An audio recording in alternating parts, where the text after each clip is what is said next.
fait des millénaires que les humains, les mâles alpha, essayent de dominer les autres. Et il y a une infinité de projets de domination qui ont vu le jour et qui se sont améliorés progressivement, c'est-à-dire qui sont devenus de plus en plus efficaces. Et pour moi, l'Union européenne, c'est un projet de domination comme le fascisme était un projet de domination. Les entreprises, qui sont nos créatures, hein, les êtres humains ont créé des personnes morales, ça s'appelle en droit, qui sont ni des personnes ni morales. Et nous autres, les humains, nous avons fait les dominants du moment, hein, au XVIIIe, XIXe siècle. En fait, ça s'est passé à la fin du XIXe. Nous leur avons limité la responsabilité. Ces personnes morales ont une responsabilité limitée. Catastrophe pour l'humanité, ça. Hein. C'est des monstres qui nous échappent complètement. Et à travers elles, à travers ces personnes morales, à travers les entreprises, les grandes, qui sont un mécanisme qui permet la concentration du capital, qui permet la concentration du pouvoir économique. À travers elles, certains humains, les plus riches, les plus malins, les plus cyniques, les plus capables de tuer ou de martyriser sans avoir de remords, ont un outil, ces gens-là ont un outil avec les personnes morales, un outil de domination formidable, mais qui n'était pas encore assez. Et avec l'Union européenne, ils arrivent à se débarrasser des puissances publiques, ou plutôt asservir les puissances publiques, pour les mettre à leur service. Mussolini disait, donc le fascisme historique, disait que le fascisme c'était l'État asservi, donc rendu servile aux corporations, aux entreprises. Et c'est bien ça qui continue avec l'Union européenne, mais c'est plus perfectionné. Mussolini et Hitler n'avaient pas la télé. Avec la télé, c'est formidable, quoi. Ils ont réussi à obtenir l'assentiment des foules. Les gens votent pour l'Union européenne. Les gens disent « Oui, on ne veut pas quitter, on veut rester dans l'Union européenne ». Donc c'est un outil d'asservissement avec le consentement des gens. Bon, pour moi, c'est une saloperie. Hein. L'Union européenne, c'est vraiment un projet de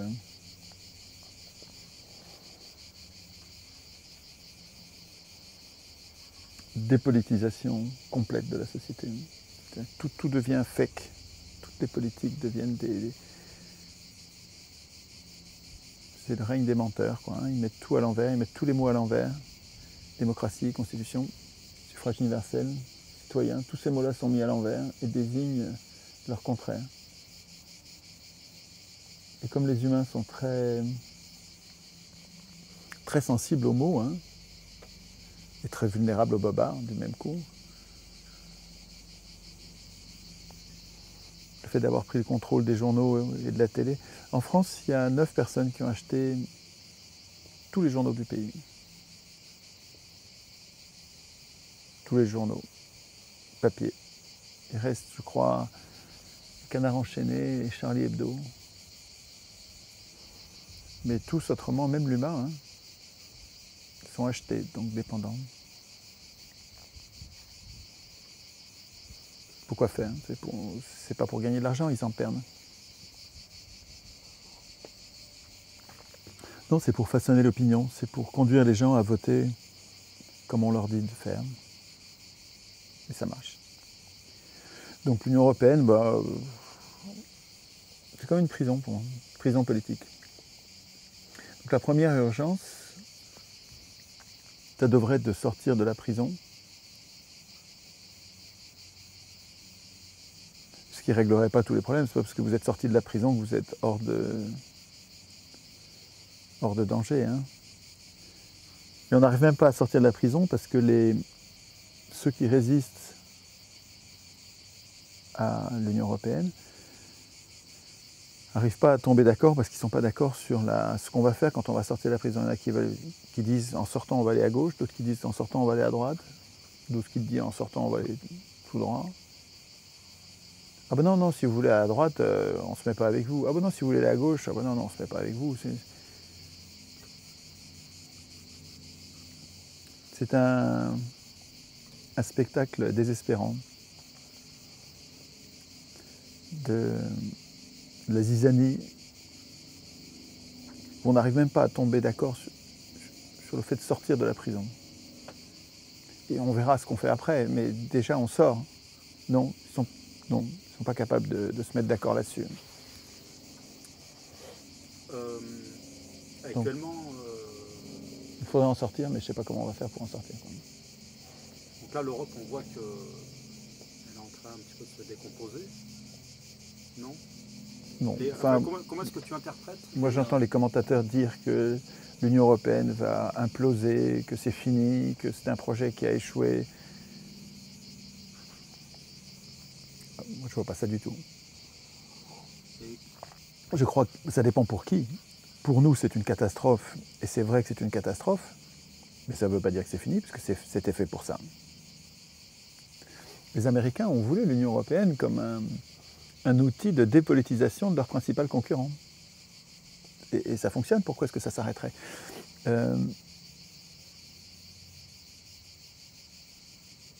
Du point de vue de ceux qui ont voulu l'Union européenne, tout se passe comme prévu et tout marche très très bien. Je ne vois pas pourquoi ils laisseraient, après avoir mis tant d'énergie à fabriquer cet outil fasciste, une fois que ça marche, je ne vois pas pourquoi ils le laisseraient détruire. Ils ont en main tout ce qu'il faut pour que ça perdure. Oh, ça va gueuler, ça va tempêter, ça va râler. Les éditorialistes aux gages vendus vont nous raconter 1000 fadaises pour nous dire que ça va mal, l'Europe va mal, puis pendant que le train continue à avancer, hein, ça va très bien en fait. Ils sont en train de détruire toutes les sécurités sociales dans tous les pays européens. Ils sont en train d'installer l'insécurité sociale. C'est un projet de négrier, l'Union européenne. C'est un projet d'esclavagiste. En disant le contraire, hein, en disant qu'ils veulent atteindre les plus grands standards de la protection sociale, de l'efficacité économique, de la prospérité, de l'amitié, de l'amour entre les peuples. Foutage de gueule intégral, ils font le contraire. Ils font le contraire de ce qu'ils prédisent. Et de ce qu'ils prétendent vouloir faire. Et est-ce que tu crois que les gens ont compris ça? Non. Non, non, non, non. Les gens ne font pas de politique, les gens ils regardent la télé. Les gens, ils sont super contents, là. La France vient de gagner la Coupe du Monde de football. Ils sont heureux, mais heureux, quoi. On détruit la sécurité sociale, on leur a déjà détruit le droit du travail. Vous savez que dans le droit du travail est une construction humaine pour limiter la catastrophe sociale du capitalisme dont je parlais, donc des entreprises avec le salariat, c'est-à-dire la subordination totale des travailleurs par rapport aux propriétaires des moyens de production. Ça a donné le 19e siècle avec Zola, Dickens, enfin vous savez, c'est les enfants qui travaillent 12 heures par jour, t'as pas de week-end, t'as pas de congé payé, t'as rien du tout, t'es un esclave quoi, hein. T'as même pas de quoi bouffer. À peine quoi. Hein. Et pour compenser le capitalisme, le droit du travail a été inventé pour forcer les capitalistes, pour forcer les propriétaires des moyens de production à pas trop maltraiter leurs esclaves, les salariés. Et donc le droit du travail, c'est un outil de coercition, de contrainte contre les patrons. Parce qu'on a vu ce que ça donne quand ils n'ont pas de contrainte. C'est pas la peine, c'est pas théorique, ce que je dis, c'est très pratique. On sait ce que donne une société quand les patrons n'ont pas de contrainte. Regardez, le 19e siècle, c'est ça. Donc le droit du travail, c'est une construction pour limiter leur démesure, leur hubris, on disait en grec. Et donc, le premier article du droit du travail, c'est de dire que la loi s'impose à toutes les conventions. C'est-à-dire qu'il peut y avoir des contrats entre les humains, entre les forts et les faibles, entre les patrons et les salariés. Il peut y avoir des contrats, mais aucun contrat ne peut détériorer la condition des salariés par rapport à la loi. La loi, c'est un minimum qui s'impose, on ne peut pas descendre en dessous. Donc il y a une hiérarchie des normes, avec la loi au-dessus et les conventions. Alors les conventions individuelles entre le patron et le salarié, mais des conventions collectives aussi entre les syndicats de patrons et syndicats de salariés. Toutes ces conventions, individuelles et collectives, devaient respecter le droit, la loi. Et ce qu'a fait Macron avant d'être élu président, la loi El Khomri, c'était la loi Macron en fait, hein, déjà. Et ce qu'il a continué à faire une fois élu, mais ce qu'ils ont fait déjà avec la loi El Khomri, c'est d'inverser la hiérarchie des normes. Et pour les humains, pour le commun des mortels, j'imagine que ça ne veut rien dire, quoi. Bon, et alors, inverser la hiérarchie des normes, en quoi ça me concerne? Ben, c'est tout à fait décisif. Et ça va se faire progressivement, la modification. C'est-à-dire qu'une convention maintenant peut dégrader la condition des salariés par rapport à la loi, mais ça veut dire qu'il n'y a plus de loi. C'est invraisemblable. Avec un article, on a détruit le droit. En tout cas, le droit du travail. Et les gens ne font pas le lien entre leur vote, le fait d'avoir élu une crapule, enfin, c'est vraiment un ennemi du peuple, Macron. C'est quelqu'un qui a l'air très gentil, il a une bonne bouille. Hein. Putain, tu lui donnerais le bon Dieu sans confession. Hein. Il a l'air vraiment gentil. Et il dit le contraire de ce qu'il fait. Donc c'est un menteur professionnel. C'est génial d'avoir un type comme ça. Vraiment, la banque a bien compris que ce type-là allait pouvoir faire prendre des vessies pour des lanternes à des millions de personnes qui allaient le croire parce qu'il a une bonne bouille. Et notre problème, c'est qu'on est vulnérable aux bobards. Les humains, nous autres, nous sommes vulnérables aux bobards. Et la politique a été transformée par l'élection, la procédure de l'élection, du suffrage universel, le faux suffrage universel qui consiste à désigner des maîtres parmi les gens qu'on peut aider, la transformée en portant au pouvoir les pires d'entre nous, les plus menteurs, les meilleurs menteurs, ceux qui ont une bonne gueule, qui mentent bien. Putain, tu dirais, c'est pas possible qu'il mente. Il a l'air sincère, ce gars-là. Eh ben ouais, celui-là, il va être élu parce que c'est formidable, il va emporter tout le monde et les gens vont voter pour lui, alors que c'est un ennemi du peuple. Alors, est-ce que, parce qu'en fait, on dépend des élections. Ouais. Ouais. Est-ce que en fait, c'est pas... À mon avis, c'est la clé du capitalisme, hein, l'élection. Ouais, est-ce que parce qu'en fait, en 2005, il y a eu le traité constitutionnel européen. Anticonstitutionnel, on ferait bien de l'appeler. Parce que quand on dit constitutionnel... Et c'est à cette période un petit peu que tu... est-ce que tu peux nous expliquer comment est-ce que tu es rentré dans le jeu un petit peu contre le... Qui c'est qui est venu te chercher? Enfin, comment est-ce que ça s'est passé, le fait que tu... C'est pas très intéressant, ça. Je vais résumer ça rapidement. Ouais, qu'on comprenne un petit peu. En 2004, je crois, Chirac a décidé de demander aux Français s'ils étaient pour une révision des traités européens qui consistait à renuméroter pour que ce soit... Parce qu'il y avait plein de traités qui s'étaient surajoutés. Et c'était compliqué. Alors, ils ont tout compacté en un texte long qui s'appelait le Traité pour une Constitution pour l'Europe, je crois, TCE. Et il y avait beaucoup de choses qui n'étaient pas nouvelles là-dedans. La plupart des choses n'étaient pas nouvelles. Et ça devait normalement passer comme une lettre à la poste par traité.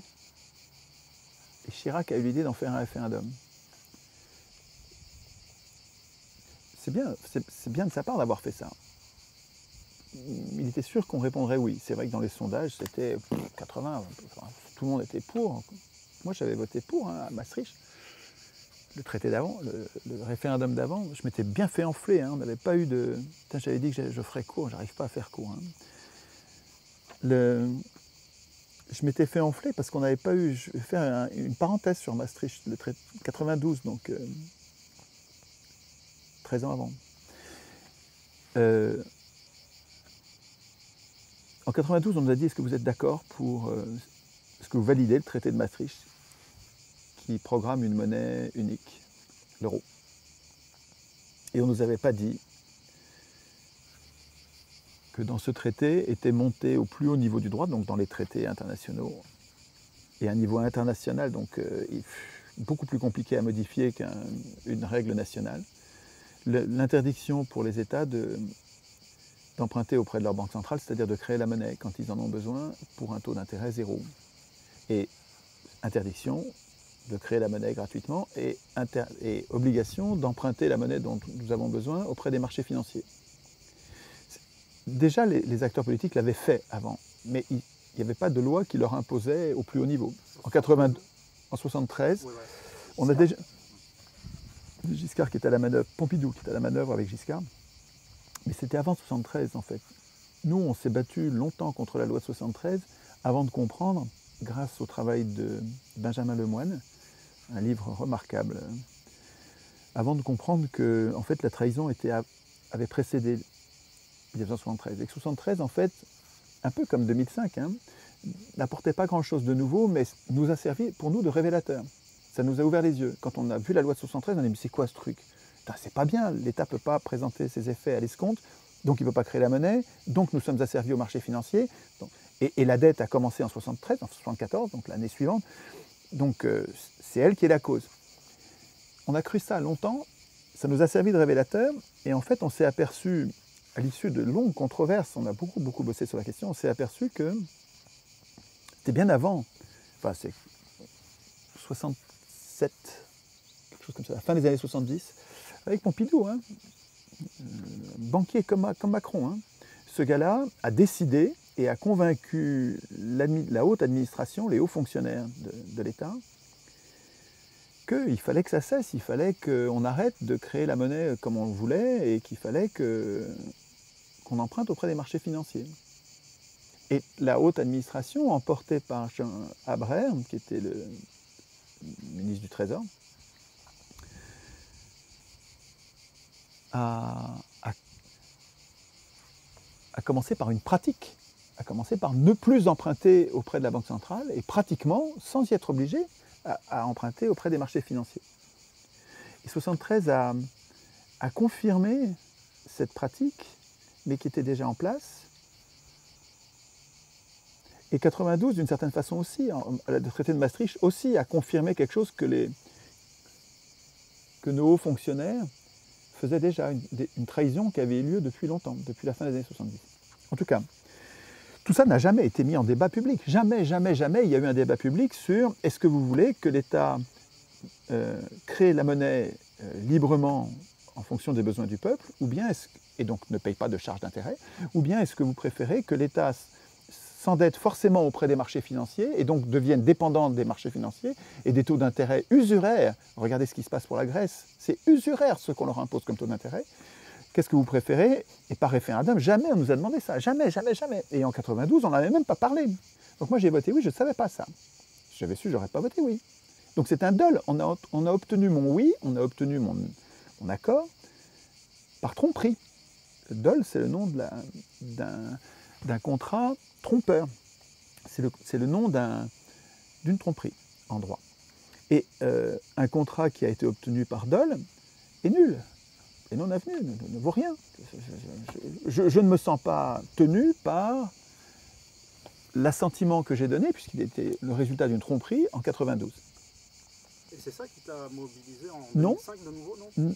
Non, parce que pas de nouveau, puisqu'en 92, je n'étais pas mobilisé. Ouais. J'étais complètement dépolitisé comme tout le monde. Ouais.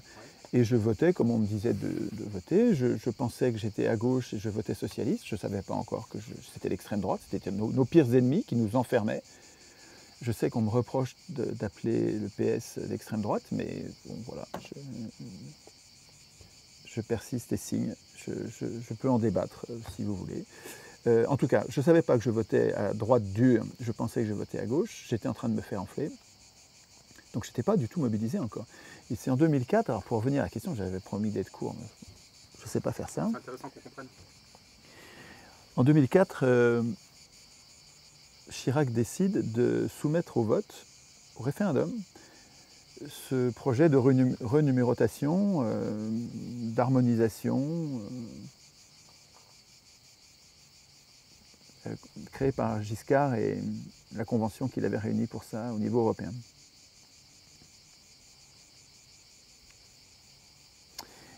Et ça a réveillé. Alors moi au début, c'est comme en 92, j'étais prêt à voter oui pour l'Europe, oui, c'est un beau projet. Et puis Fabius a appelé à voter non. Alors ça c'était le début en fait. J'ai commencé à lire sur la question, alors que je ne faisais pas ça. Hein. J'étais dépolitisé comme tout le monde. J'ai lu le bouquin de Fabius, ensuite j'ai lu le bouquin de Strauss-Kahn qui a répondu. Dans les 15 jours, très rapidement, Strauss-Kahn a répondu, c'est des tout petits bouquins. Hein. J'avais l'impression que Strauss-Kahn ne répondait pas à la question. Il parlait de l'Union européenne comme j'en avais toujours entendu parler, mais ça ne répondait pas aux objections terribles que Fabius avait soulevées. Et donc là, je suis allé lire le texte. Et en lisant le texte, j'ai découvert des trucs dont je n'imaginais pas du tout la portée avant. C'est-à-dire que le fait de le lire, je suis juriste de formation, et donc j'arrive à lire ces textes-là, c'est assez chiant, mais quand tu vois l'aspect politique, parce que c'est un ton c'est des mots compliqués, il y a plein de renvois aux articles les uns les autres, c'est assez compliqué à lire, mais quand tu le décryptes, quand tu y travailles, tu t'aperçois que c'est un projet terrible, un projet politique, très contraire à l'intérêt général, très contraire à l'intérêt général. Et très souvent, indéfendable, scandaleux. Et donc, comme des centaines de milliers de personnes dans le pays, le référendum m'a réveillé, puisqu'il y avait la possibilité d'arrêter, de mettre un coup d'arrêt, donc c'était une raison de se donner du mal. En fait, la plupart des gens ne se donnent pas de mal parce qu'ils voient bien que même s'ils se donnent du mal, ça ne changera rien. Donc ça nous décourage, ça nous démobilise. Il y avait un horizon, quoi. Et là, il y avait une possibilité, voilà, il y avait une raison de se donner du mal. Un horizon.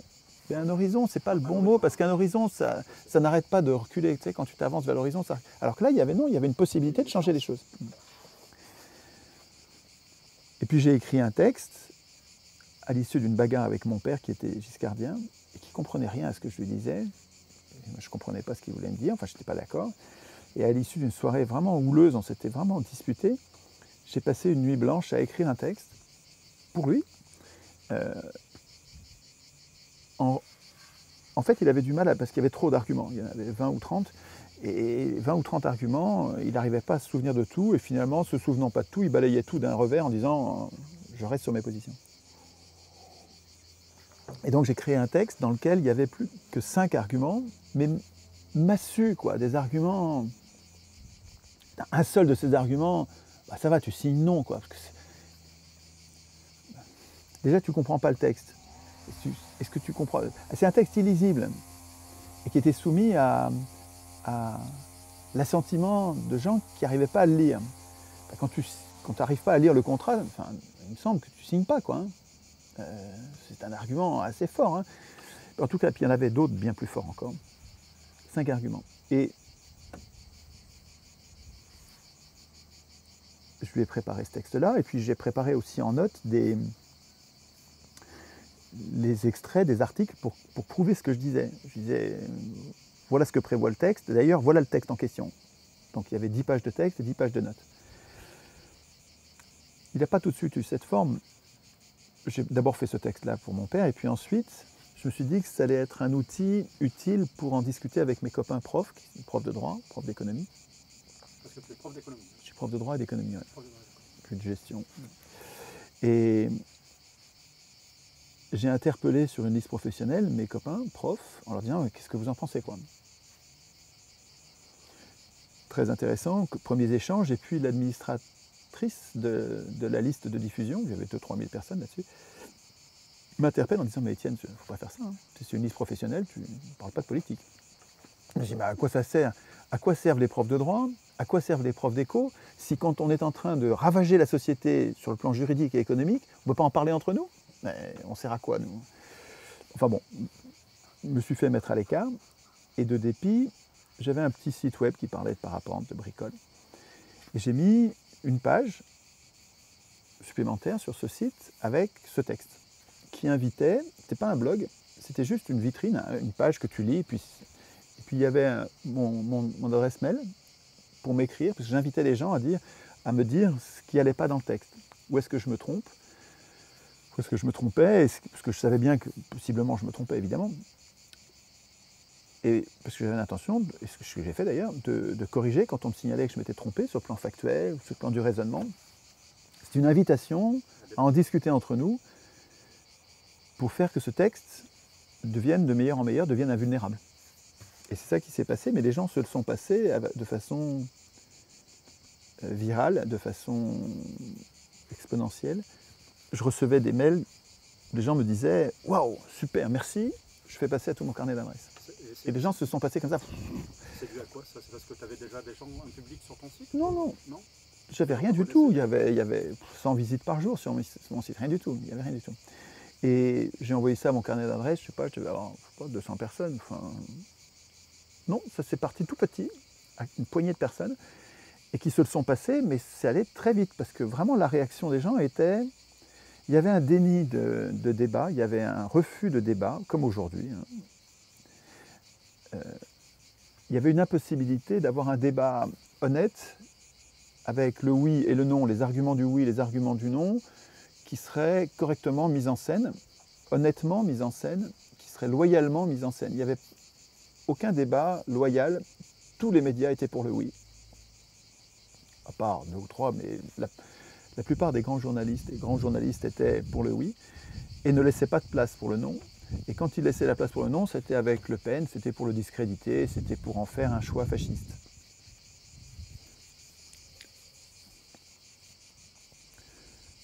Et donc les gens étaient avides, je pense, hein, peut-être que je me trompe, mais j'ai l'impression que les gens étaient avides d'argumentaires serrés de part et d'autre. Et là, il y en avait un, et il était bien, et puis j'expliquais que j'étais pas d'un parti, pas d'un syndicat, que je débarquais, quoi. Hein. Et puis pour le publier, je l'ai affiné, c'est-à-dire déjà pour le publier auprès des copains profs, je l'avais... Parce que c'est des spécialistes, donc il faut quand même que le truc soit au niveau, quoi. Hein. Donc j'avais bien bossé la présentation, la forme, c'était soigneux. Et puis il y avait tous les articles, toutes les preuves, c'était solide, quoi. Et ça, quand les gens l'ont reçu, ils se sont dit, tiens, c'est ce qui manque dans notre débat, ils le faisaient passer à tout, comme ils pouvaient, à leur carnet d'adresse. C'est parce que en étant prof, peut-être le côté pédagogique. Peut-être que le texte avait des vertus pédagogiques, parce que c'est mon métier, peut-être. Et puis peut-être qu'il y avait l'argument d'autorité, c'est un prof qui parle.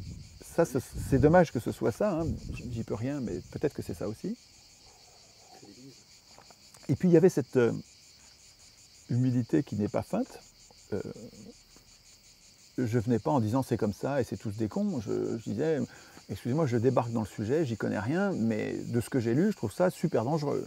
Ce texte, je le trouve super dangereux. Et j'invitais les gens, cette invitation à en discuter honnêtement, a plu à plein de gens, quoi, hein, qui se sont passés le mot et qui ont interpellé les journalistes, les éditocrates en disant qu'est-ce que vous pensez, qu'est-ce que vous répondez à ce type à Marseille, à Choir, et qui dit ça et ça, qu'est-ce que vous lui répondez? Et donc pendant 15 jours, 3 semaines, là, 15 jours, ça a monté très vite sur le net. Et au bout de 15 jours, 3 semaines, je ne sais plus exactement, ça c'était fin mars, et je crois que c'était mi-avril, il y a un journaliste de l'UMA, Humanité, communiste, qui publie pleine page Étienne Chouard peut-il faire gagner le nom, ou un truc comme ça, le titre. Moi, j'avais jamais vu mon nom dans les journaux, le truc. C'était quand même très immodeste, mais enfin bon, c'est lui qui écrivait ça. Et c'était le début d'un mouvement journalistique incroyable, parce qu'ils se répètent entre eux, les journalistes, hein, beaucoup. Et puis souvent, ils osent pas, ou ils ne trouvent pas intéressant de traiter un sujet, le premier. Mais quand il y en a un qui l'a traité, ça va, là ils peuvent, puisque c'est déjà quelqu'un qui l'a fait, et ils s'engouffrent et ils le font tous. Après ça, il y a donc eu Libé qui a fait un article, toujours une pleine page, Chirac-Chouard, le vrai débat. Parce qu'en fait, je représentais les simples citoyens qui n'avaient pas place dans le débat jusque-là. Et je servais d'icône, quoi, tu vois, de symbole pour représenter le fait que les gens normaux n'étaient pas du tout écoutés, quoi, dans un salarié de l'État aussi. Oui, non, mais... Non, je crois pas, non. Non, salarié de l'État, non, je crois que ça comptait pas simple. Enfin, je pense pas que ça ait compté. Et puis ensuite, il y a Le Monde qui a fait un article, encore une pleine page, qui était intitulé Don Quichotte du nom, qui n'est pas très gentil. Ça, les journalistes sont champions, ça, parce que Don Quichotte, c'était un héros un peu ridicule qui se bat contre les moulins à vent de façon un peu grandiloquente, un peu fou, quoi. Donc c'est pas très gentil de traiter quelqu'un de Don Quichotte. Mais en même temps, quand on a lu le bouquin, Cervantes, on s'aperçoit que c'est peut-être lui qui a raison, quoi. C'est peut-être, en tout cas, c'est lui qui est le plus honnête et le plus proche du bien commun, même si c'était au premier abord pas le plus sérieux. Enfin bref, voilà, et donc j'ai reçu 12 000 mails en 2 mois. C'est fou, je revenais du lycée, j'avais des copies à corriger, je revenais du travail, quoi. Hein, et j'ouvrais mon ordinateur et j'avais une pluie de mails tous les jours, des centaines de mails tous les jours. Et des mails des gens très très très enthousiastes. Aujourd'hui, quand j'ai le bourdon, je retourne là-dedans, ça me remonte le moral, c'est vraiment des gens très, très sympas. Alors il y avait aussi des mails très méchants, très insultants, beaucoup moins nombreux, mais très venimeux. Et j'ai passé des nuits à répondre à ces gens-là, surtout ceux qui me traitaient mal pour leur prouver qu'ils se trompaient. Ça fait quand même une longue réponse, hein, pardon, mais bon, en tout cas, c'est à ce moment-là que s'est tendu un ressort qui fait que... Bon, après ça, on a voté non, vous savez, en 2005. Et bon, c'était l'occasion d'arrêter et puis de revenir à une vie normale, mais il y a plein de gens qui comptaient sur moi, qui l'ont écrit. Et c'est vrai qu'on n'avait fait que bloquer quelque chose, mais qui allait certainement nous revenir sur le coin de la figure sous une autre forme, c'est ce qui s'est passé. Et donc l'été 2005, j'ai continué. Et je me suis attelé à l'idée plus constructive d'imaginer ce qu'il faudrait pour sortir de là. Et donc j'ai écrit un texte en 2005, donc l'été 2005, sur les principes d'une bonne constitution. Donc on avait dit non à une mauvaise. Et là, je réfléchissais aux grands principes d'une bonne constitution. Et puis en janvier 2006, l'année suivante, j'ai créé un blog pour qu'on puisse échanger. Mais j'ai surtout créé un forum qui correspondait aux grands principes que j'avais mis dans mon texte. Les grands principes. Donc il y avait un début de discussion pour chacun des grands principes. Donc c'est un forum où on a énormément discuté pied à pied sur les principes d'une bonne constitution. Et puis j'ai créé un wiki où on a écrit nous-mêmes des articles de constitution qui correspondent aux principes qu'on avait mis dans le forum. Et puis un blog, tout ça, ça s'est créé en janvier-février 2006, et un blog pour traiter des autres questions que constitutionnelles, donc les questions économiques, les questions philosophiques, les questions historiques, les questions de politique générale. Donc là, tu parles d'une constitution pour l'Europe? Non, une constitution. D'accord. Une constitution. Et il y avait en fait, une constitution, c'est un texte protecteur qui institue des pouvoirs, mais ce n'est pas le plus important. Dans les grandes sociétés, on est trop nombreux pour écrire tous les lois.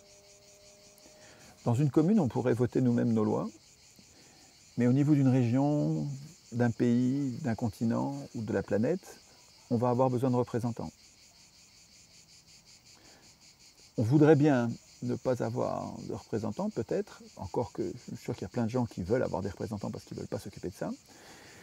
Mais même si on voulait légiférer nous-mêmes, on est trop nombreux, on n'y arriverait pas, on a besoin de représentants. Et donc la Constitution décide comment on désigne ces représentants, qui vont être les acteurs politiques, comment on les contrôle, comment on garde la main sur eux,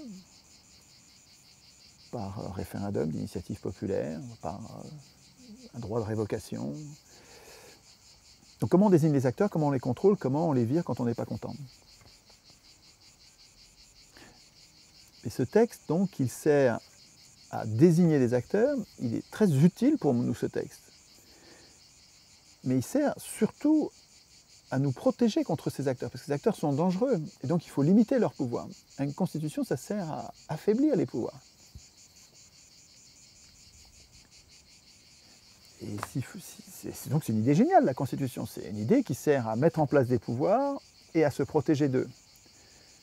Mais si on veut que le texte limite leur pouvoir, il ne faut pas que ce soit les pouvoirs eux-mêmes qui écrivent, sinon ils vont faire des fakes, ils vont faire des fake constitutions, ils vont écrire des fausses constitutions dans lesquelles il n'y a pas de limite à leur pouvoir, parce qu'ils ont un intérêt personnel, et c'est ça qui se passe. Mon idée, la thèse que je défends, c'est que ce n'est pas aux hommes au pouvoir d'écrire les règles du pouvoir, parce qu'ils ont un intérêt personnel contraire à l'intérêt général, ils ont intérêt à instituer leur puissance quand ils sont dans le processus constituant, les professionnels de la politique. Quand ils sont dans le processus constituant, ils ont intérêt à instituer leur puissance et notre impuissance, l'impuissance du peuple. Et c'est ça qui se passe partout dans le monde. Et je ne pense pas que ce soit la faute des professionnels de la politique. C'est notre faute à nous parce que nous les laissons faire. C'est parce que nous laissons les professionnels de la politique écrire les constitutions qu'ils ne devraient surtout pas écrire. C'est parce qu'on les laisse faire qu'on a des fausses constitutions et qu'on est des enfants politiques sans aucun pouvoir. Ce n'est pas la faute des autres, c'est notre faute. C'est parce que nous démissionnons du processus constituant que nous n'avons pas de puissance politique. Et donc, j'ai juste une phrase pour conclure. L'idée force que je défends, c'est que si on veut une vraie constitution, il faudra qu'on l'écrive nous-mêmes. Donc, il faut qu'on s'entraîne. Donc, il faut qu'on fasse des ateliers constituants. Des ateliers constituants populaires pour que les gens fassent ce minimum de politique. Une fois qu'ils auront été constituants et qu'ils auront mis en place une vraie constitution avec des pouvoirs contrôlés, ils pourront rentrer chez eux et faire très peu de politique, juste le minimum pour surveiller que la constitution est appliquée.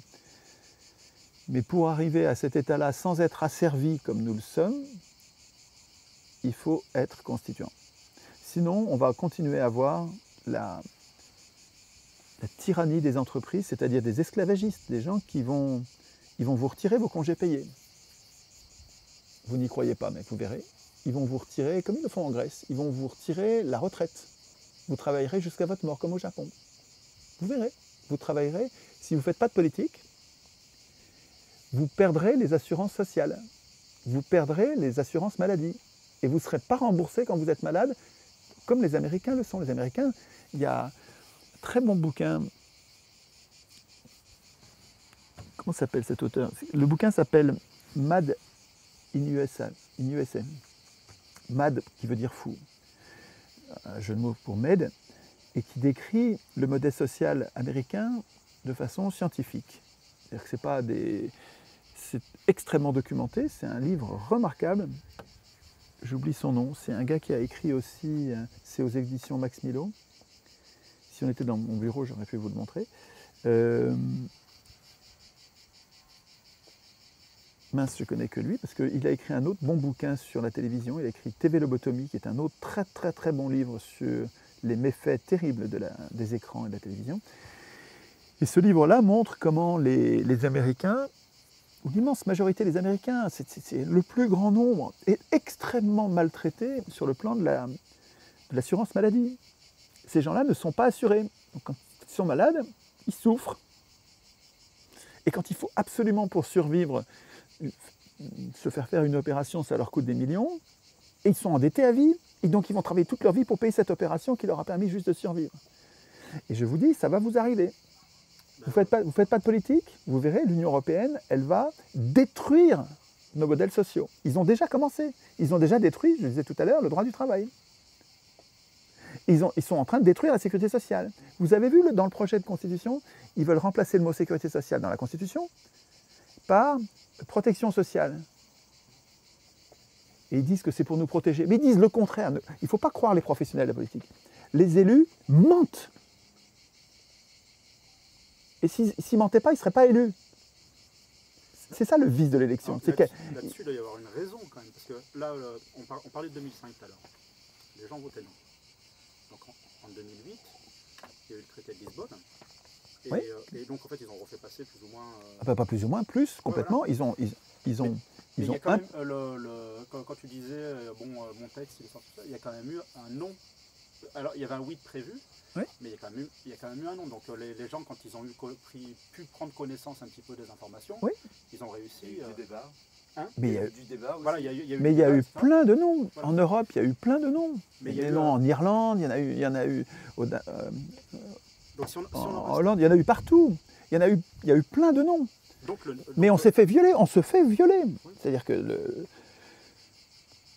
quand le Parlement s'est réuni en congrès à Versailles en 2008 pour imposer aux Français dans leur constitution le texte qu'ils venaient juste 3 ans avant de rejeter très clairement par référendum, les parlementaires nous ont violés littéralement. C'est du viol, c'est une violence politique. Donc on est bien d'accord, les gens ne voulaient pas de ça. Oui, mais on n'est pas... C'est pas eux qui décident. Oui. C'est les représentants, et les représentants ne sont pas les représentants du peuple, ce sont les représentants des riches. Ce sont les représentants de ceux qui les ont fait élire, ce sont les représentants des propriétaires des journaux qui ont permis leur élection. Macron, il a été élu par les milliers, les dizaines de milliers de unes, je crois qu'il y en a eu 16 000. 16 000 articles dithyrambiques dans la presse française en 2016, l'année qui a précédé son élection. Donc, Macron, il n'existait pas avant. Il doit son élection à cette omniprésence de portraits flatteurs, souriants, gentils, tout va bien se passer. Ces portraits dignes d'une dictature, quoi. Ben, c'est leur candidat, quoi. C'était leur candidat. Et donc, il leur doit tout, et donc il sert leurs intérêts. Il ne sert pas du tout nos intérêts. C'est un ennemi du peuple, Macron. Mais un beau. Et un bon menteur. Donc il dit le contraire de ce qu'il fait. Il dit je vais protéger le pays. Il dit je vais renforcer la sécurité sociale. C'est pas vrai, il l'a détruit. Alors, en 2017, au premier tour, il y a eu à peu près 4 fois 20%. Donc il y a eu un panel assez représentatif.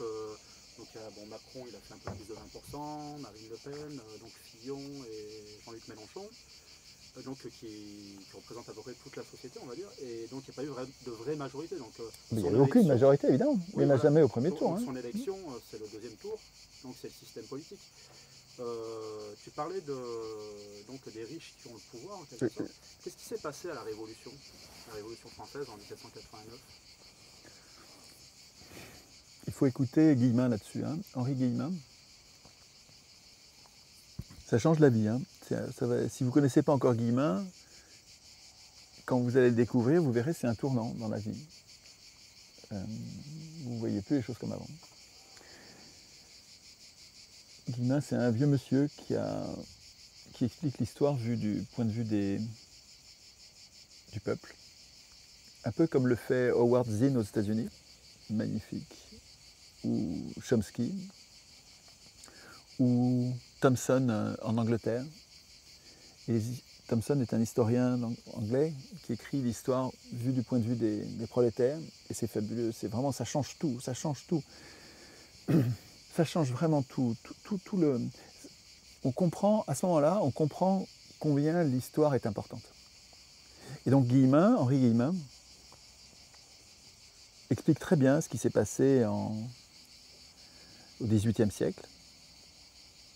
Comment la richesse immobilière, donc les nobles et le clergé, qui détenaient le pouvoir, se sont fait attaquer par la richesse mobilière, la finance, les marchands, qui sont devenus beaucoup plus riches au XVIIIe siècle, beaucoup plus riches que la richesse immobilière, et qui pourtant n'avaient pas le pouvoir. Les marchands et la finance, les banquiers, n'avaient pas le pouvoir dans l'Ancien Régime. Et ils le voulaient.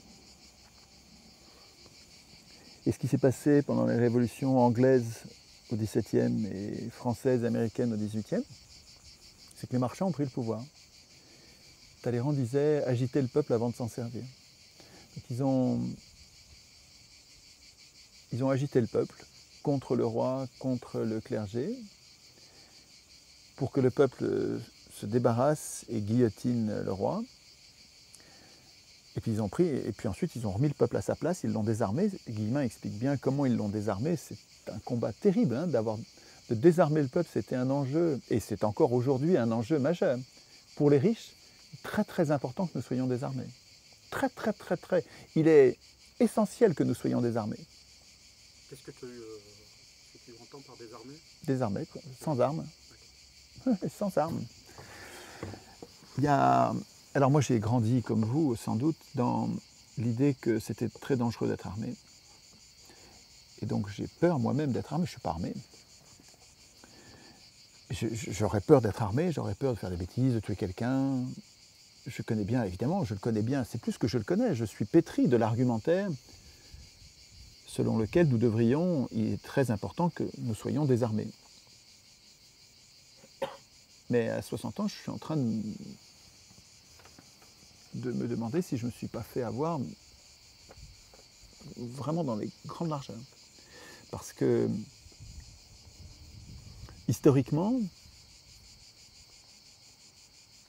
c'est un enjeu avoué des riches de désarmer le peuple qu'ils veulent asservir. Robespierre expliquait très bien que instituer une police et une armée, donc instituer une force, un corps armé au sein d'un peuple désarmé, c'était s'exposer à la tyrannie. Et il nous prévenait, Robespierre, en disant « ne faites pas ça ». Si vous voulez une police ou une armée, ok, mais faites que ce soit de simples citoyens et que ça tourne, que ce ne soit pas toujours les mêmes. Sinon, vous allez avoir une tyrannie. Et j'ai découvert que pendant la réflexion sur les droits de l'homme, la Déclaration des droits de l'homme, 1789, donc c'est des gens qui réfléchissent bien. Hein, quand on voit la qualité du texte de la Déclaration des droits de l'homme, on sent que c'est vraiment, je trouve que c'est admirable. C'est très très bien écrit, très bien pensé. C'est 0% de matière grasse, hein, c'est un très beau texte. Ces gens-là réfléchissaient et étaient à l'os. Qu'est-ce qui compte? Y compris sur les choses qui ne vont pas. Quand ils disent que la propriété est un droit inviolable et sacré, c'est effrayant. Cet article-là est contestable. Il faudrait le tempérer. Mais ce que j'ai découvert, c'est que pendant la réflexion sur ces articles, dans la discussion, est venu le cas des armes. Est-ce qu'on écrit dans les droits de l'homme le fait que les hommes ont le droit d'être armés? Parmi les droits de l'homme, est-ce qu'on met le droit d'être armé? Et ils ont dit non, on ne va pas le mettre ça parce que c'est tellement évident que si on n'est pas armé, on est asservi, quoi, que ce n'est pas la peine de le mettre. Quand j'ai découvert ça, qu'à l'époque, donc il y a 200 ans, on a décidé de ne pas écrire le fait que c'est un droit de l'homme que d'être armé, tellement c'était évident qu'il fallait être armé. Tu vois le chemin parcouru où aujourd'hui, c'est évident qu'il ne faut pas être armé. On nous a retourné la tête. Littéralement retourné la tête. Et bon, c'est compliqué à 60 ans de se désintoxiquer. Moi, j'ai vraiment appris en profondeur que c'était mal d'être armé et que c'était la cause des violences. Que la cause des violences, c'était le fait d'avoir des armes. On a un bel exemple avec les États-Unis aussi. Oui, les États-Unis se font travailler au corps pour qu'ils acceptent d'être désarmés. Mais eux, ils ont un texte qui prévoit le contraire, qui prévoit qu'ils peuvent être armés. Eux, ils ont pensé à l'écrire. Et c'est ça qui fait qu'ils arrivent encore à être armés. Enfin, ça n'a pas empêché le capitalisme de sévir. Hein. Ils sont armés, mais le capitalisme les a servis au plus haut point. Enfin, ça ne suffira pas d'être armé. Enfin, il y a le lobby des armes. Oui, mais ça, Ouais. tu ne peux pas réduire le problème au lobby des armes. C'est-à-dire que réduire le problème au lobby des armes, faire de cette question un enjeu économique, c'est rater quelque chose d'important. Je crois. Hein, donc, alors, je suis pas... J'ai pas de religion fixe sur le sujet, je réfléchis. Juste, je remets en cause quelque chose qui m'a été inculqué et je remets en cause l'évidence de ce postulat. Je dis que ça mériterait un débat. Les Suisses sont armés jusqu'aux dents, ils ont leurs armes, ils sont des militaires, ils font un service militaire toute leur vie, ils sont armés et entraînés. Ils ont leurs armes qu'ils gardent chez eux et ils savent s'en servir. Ils n'ont jamais été envahis. Est-ce que tu n'as pas l'impression donc ils sont capables de défendre eux-mêmes leur pays. Sur cette question, mais sur plein d'autres questions, tu n'as pas l'impression qu'il y a des dogmes imposés qu'on n'a pas le droit de remettre en cause, sinon c'est... Oui. Et puis de plus en plus, hein. De plus en plus, c'est... Il y a une police de la pensée. Alors, on a le droit de parler, oui, je peux vous parler. Mais c'est une chose de parler sur Internet dans un brouhaha général où tout le monde parle et personne n'écoute. Et puis c'est une chose de parler à l'Assemblée quand tout le monde se tait. Ou dans un journal que tout le monde lit. Et ça, les opinions dissidentes, elles ont de moins en moins place à l'Assemblée et dans les journaux et dans les télés. Donc c'est facile pour ceux qui exercent la police de la pensée de dire c'est des foutaises, tout le monde peut dire ce qu'il veut, regardez, tout le monde parle. Oui, c'est vrai que tout le monde peut parler, mais parler dans un tohu-bohu, ça n'a presque pas d'effet. Et consentir ça, en consentant à ça, ils consentent à presque rien. C'est presque... Non, il y a une vraie police de la pensée avec... Mais le fait d'acheter les journaux est terrible. Enfin, je veux dire, une constitution digne de ce nom empêcherait quiconque d'acheter un journal. Ça devrait être interdit d'acheter un journal. Voilà, les journaux... Alors comment on fait? Il faut bien que ça appartienne à quelqu'un. Si on interdit, ça veut dire quoi? Ça va être l'État qui va... Non, pas forcément. C'est pas forcément l'État qui possède les journaux. Encore que ça pourrait être l'État. L'État possède bien les tribunaux. Et en même temps, on a garanti l'indépendance des juges et leur puissance. C'est-à-dire qu'on a dit les juges ont la puissance de trancher, de décider, et on va les rendre complètement indépendants du pouvoir exécutif, du gouvernement, et du pouvoir législatif, du Parlement.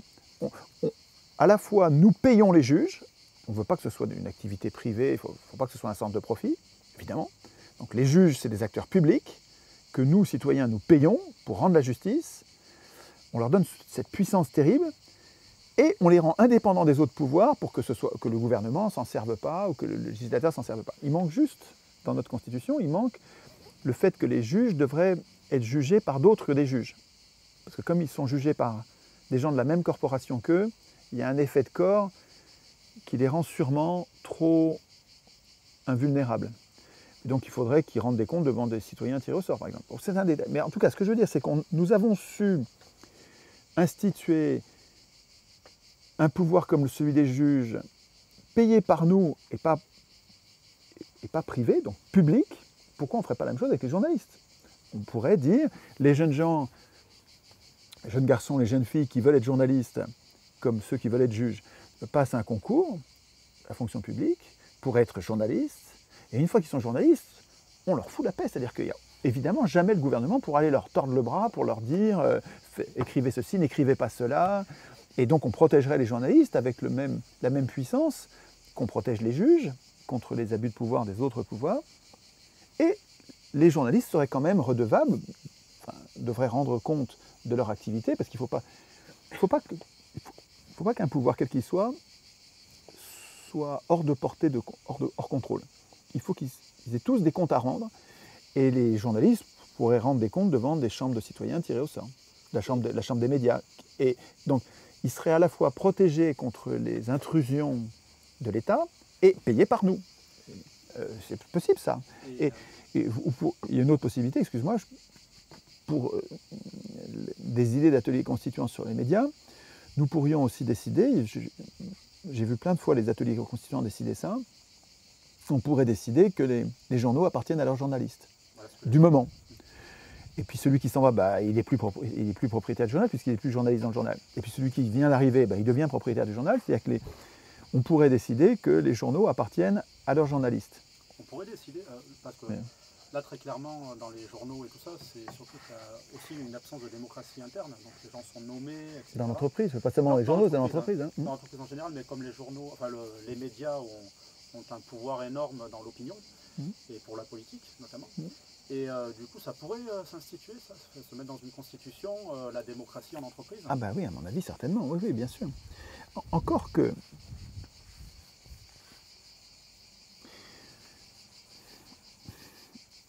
c'est typiquement le risque qui nous pend au nez quand on fait des ateliers constituants. Nous autres humains, on a des options politiques.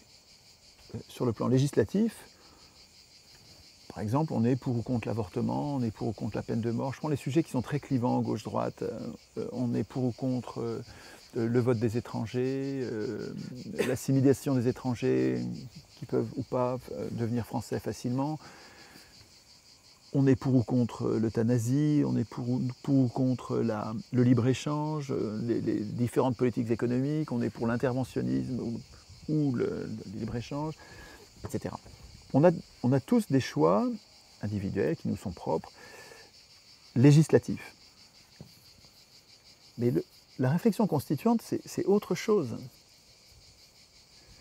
La réflexion constituante, c'est un domaine qui nous rejoint. C'est-à-dire que même si vous êtes nucléaire et antinucléaire, tout vous oppose sur le nucléaire, l'enjeu constituant, c'est de trouver ce qu'il y a de commun entre nous, alors qu'on s'oppose fortement sur un sujet, ou sur deux, sur les autres. Dans le processus constituant, on va mettre au clair ce sur quoi nous sommes d'accord. Je répète, c'est super important. Dans un processus constituant, il faut qu'on arrive à formuler ce sur quoi nous sommes d'accord. Alors, si on est déjà d'accord sur le plan législatif, ça va être trompeur notre accord, parce que si ça se trouve, on ne se rend pas compte qu'on est en train de tomber d'accord entre gens qui sont déjà d'accord. Il faut, pour que vous trouviez vraiment le point d'accord, il faut que vous vous mettiez à discuter avec des gens avec qui vous n'êtes pas d'accord. Si vous êtes de gauche, il faut que vous mettiez avec des gens de droite. Si vous êtes de droite, il faut que vous mettiez avec des gens de gauche. Et ce sur quoi vous allez tomber d'accord, ce sera digne d'être une constitution. Par exemple, on n'est pas d'accord sur l'avortement. Qu'est-ce qu'on fait avec l'avortement? Est-ce qu'on est d'accord ou pas d'accord? Et on est violemment en désaccord. Les gens sont, la plupart du temps sur ce sujet-là, les gens sont très très très motivés, violents. C'est super important pour eux ce sujet-là.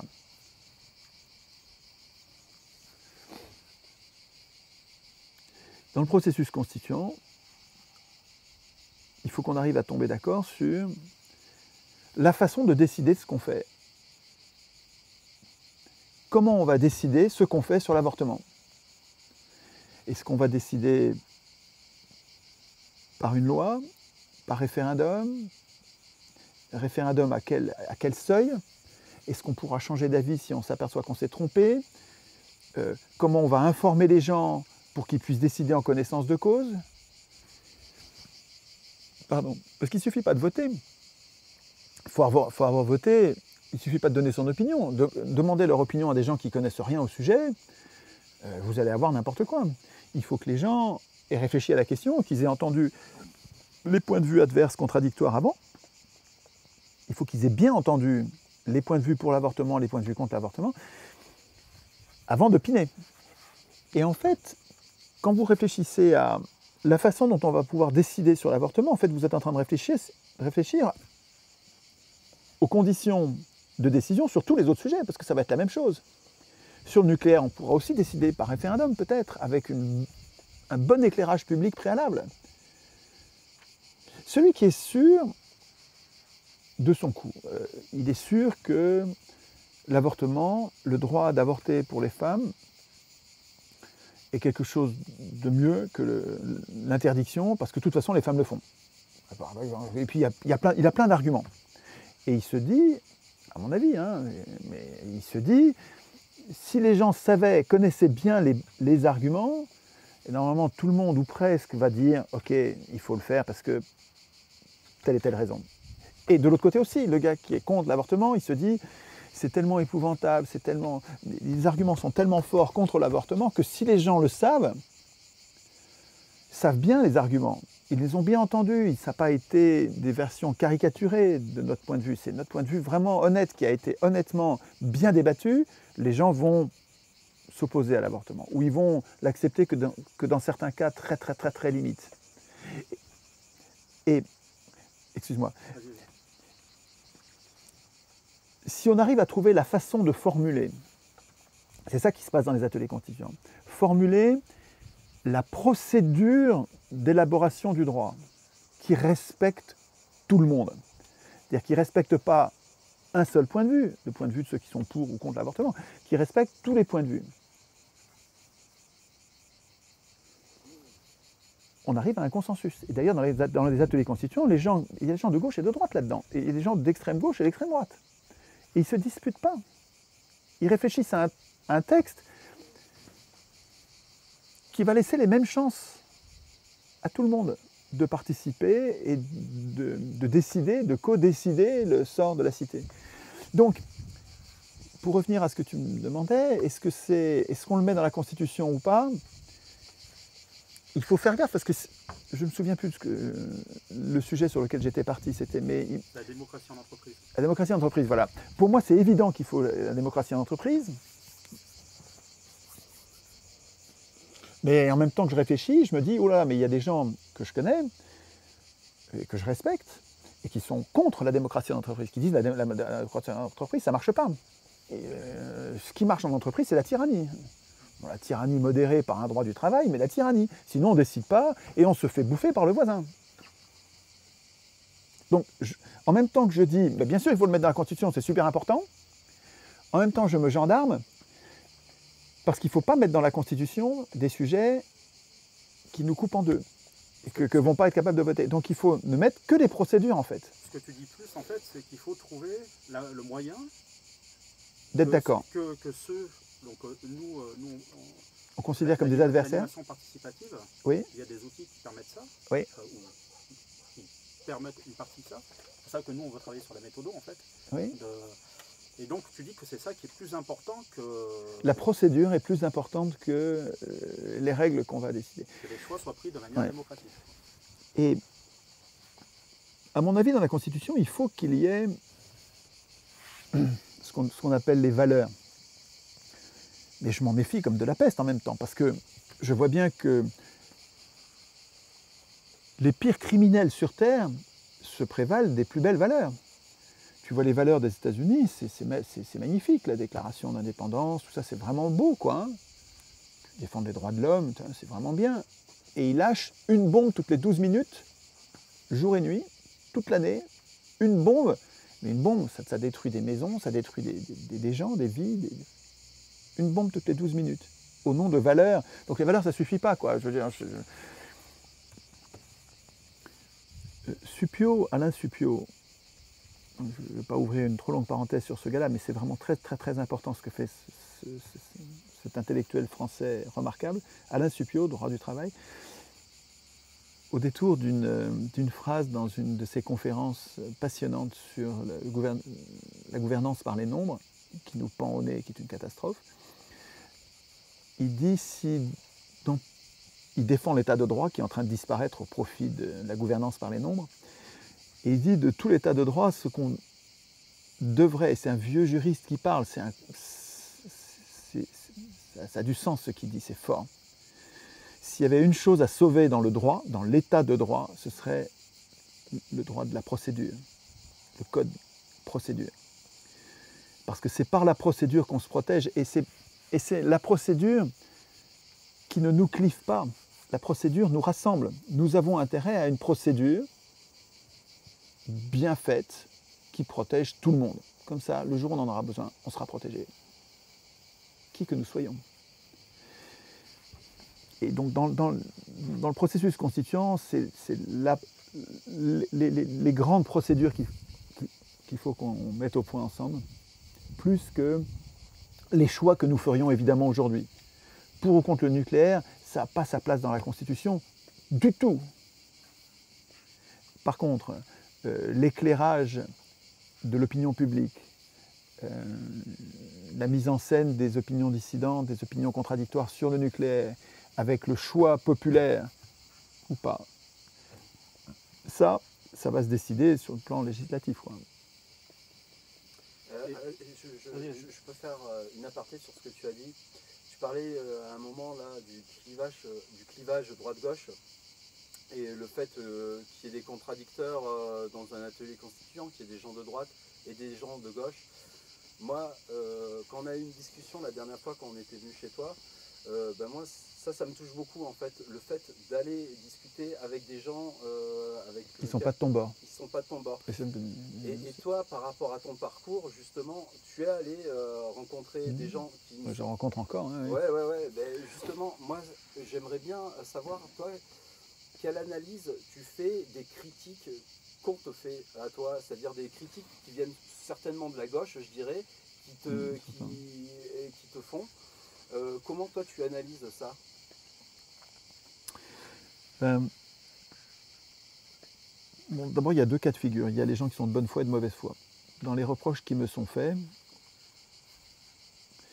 il y a une bonne partie des gens qui me traquent littéralement en empêchant les conférences d'avoir lieu, en dissuadant, en intimidant les gens qui me reçoivent, qui m'invitent, en les intimidant pour qu'ils renoncent à m'inviter. Il y a des tas de gens qui font ça, qui sont de mauvaise foi, c'est-à-dire qui ont un agenda de mise à l'écart de quelqu'un, d'un gêneur. Je ne sais pas si c'est la CIA ou j'en sais rien, on s'en fout, mais en tout cas si je bossais à la CIA, si c'était mon métier de bosser à la CIA, mon métier ce serait dans chaque province de l'Empire, donc dans chaque pays par exemple de l'Union européenne, mais en Amérique latine c'est pareil, dans chaque pays, dans chaque province de l'Empire, ce serait d'infiltrer les partis les plus subversifs, les plus dangereux pour le pouvoir, les plus dangereux pour mes gouverneurs, les gouverneurs de mon empire, ce serait d'infiltrer ces mouvements-là pour y semer la zizanie, pour qu'ils se disputent entre eux, qu'ils se mangent le nez entre eux, pour que l'empire n'en ait rien à craindre. Et surtout de repérer les plus dangereux, les plus subversifs, pour discréditer leurs idées. Les exemples de manœuvres comme ça de la CIA partout sur Terre, les exemples très documentés dans les archives de la CIA elle-même, dans les archives déclassifiées américaines elles-mêmes, les exemples sont légion, il y en a à foison. Donc, je ne vois pas pourquoi la CIA se serait arrêtée de faire ça, et donc il y a sûrement dans la gauche française, comme allemande, comme italienne, etc., il y a sûrement dans la gauche des agents étrangers dont le boulot est simplement, et c'est de bonne guerre, ça se comprend, c'est logique, c'est rationnel, dont le boulot est de semer la zizanie. Donc, je ne parle pas de cela, je ne sais pas qui c'est, hein. Je ne sais pas ceux qui sont de mauvaise foi et ceux qui sont de bonne foi, mais il n'y a aucune chance pour que j'arrive à convaincre ceux qui sont de mauvaise foi, puisque eux, ils font un boulot de cinquième colonne, tu vois, ils sont d'infiltration dans un pays étranger pour l'affaiblir. Par contre, il y a parmi les gens que j'aime bien de gauche, et qui sont vraiment des gens plus que j'aime bien, des gens que j'admire, enfin des gens vraiment que je respecte énormément, et qui maintenant me considèrent comme un ennemi. Eux me considèrent comme un ennemi, moi je ne leur renvoie pas cette détestation, je continue à les aimer. Mais eux, je sais bien qu'ils ne sont pas des agents de l'étranger, et j'essaye de m'expliquer comment ils en arrivent à imaginer que je puisse moi être dangereux, alors que je me bagarre pour la même chose qu'eux, simplement avec un chemin différent qui moi, me paraît plus cohérent, plus respectueux des autres, de ceux qui ne sont pas de notre bande.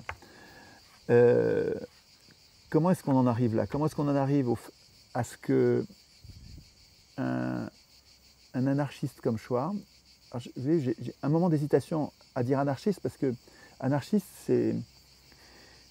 c'est un archipel, les anarchistes. C'est plein de gens très différents. Parmi les anarchistes, c'est tous ceux qui se méfient des pouvoirs, tous ceux qui résistent à la domination. Et pour moi, anarchie, c'est très proche de démocratie. La démocratie est une résistance à la domination. Mais je sais bien qu'il y a des anarchistes qui sont, j'allais dire des salopards, peut-être que c'est trop dur, mais enfin, oui, des salopards. Je pense quelqu'un comme Stirner. Quand je lis Stirner, c'est un salaud, quoi. C'est quelqu'un qui dit « ma force est mon droit » et je peux faire ce que je veux jusqu'à ce que je tombe sur quelqu'un de plus fort que moi. À lui, il conteste les pouvoirs. Il renie toute légitimité à tous les pouvoirs, donc c'est un anarchiste, mais c'est un anarcho-capitaliste, quoi. C'est un anarchiste dominant, et c'est une toute petite partie des anarchistes, mais ça existe. Et donc je ne me reconnais pas du tout chez Stirner. Sade, ça pourrait être un anarchiste aussi. On pourrait dire que c'est un anarchiste, quelqu'un qui résiste. Hein.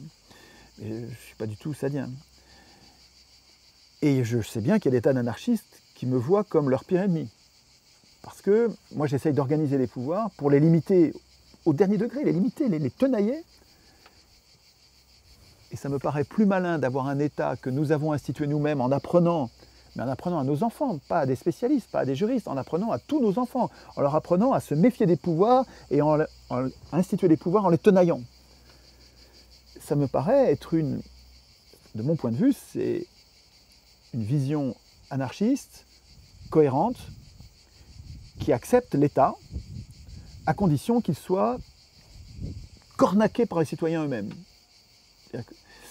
Et je fais ça parce que je ne vois pas de manière de protéger les faibles, les femmes, les enfants, les faibles, les malades, les étrangers. Je ne vois pas de manière de protéger les faibles contre les forts, contre les abus de pouvoir des forts physiquement ou ceux qui ont des armes, autrement qu'avec une puissance publique qu'on a dotée, que nous avons décidé de doter d'une puissance plus forte que le plus fort de nous tous. Et c'est cette puissance publique qui nous protège tout le monde contre les plus forts. Parce et nous l'avons rendue plus forte exprès, pour qu'elle puisse obliger les forts à se tenir bien.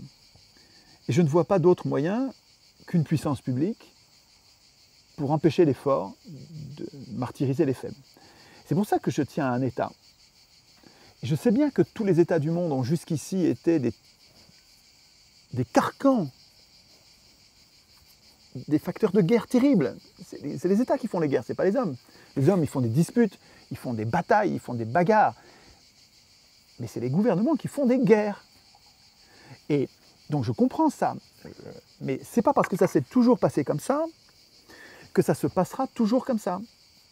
Je pense que si les États ont toujours été pour l'instant des outils asservissants, c'est vrai ça.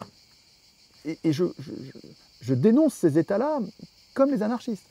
Mais je pense que si ça a toujours été comme ça, c'est parce que nous n'avons pas encore été foutus de devenir constituants.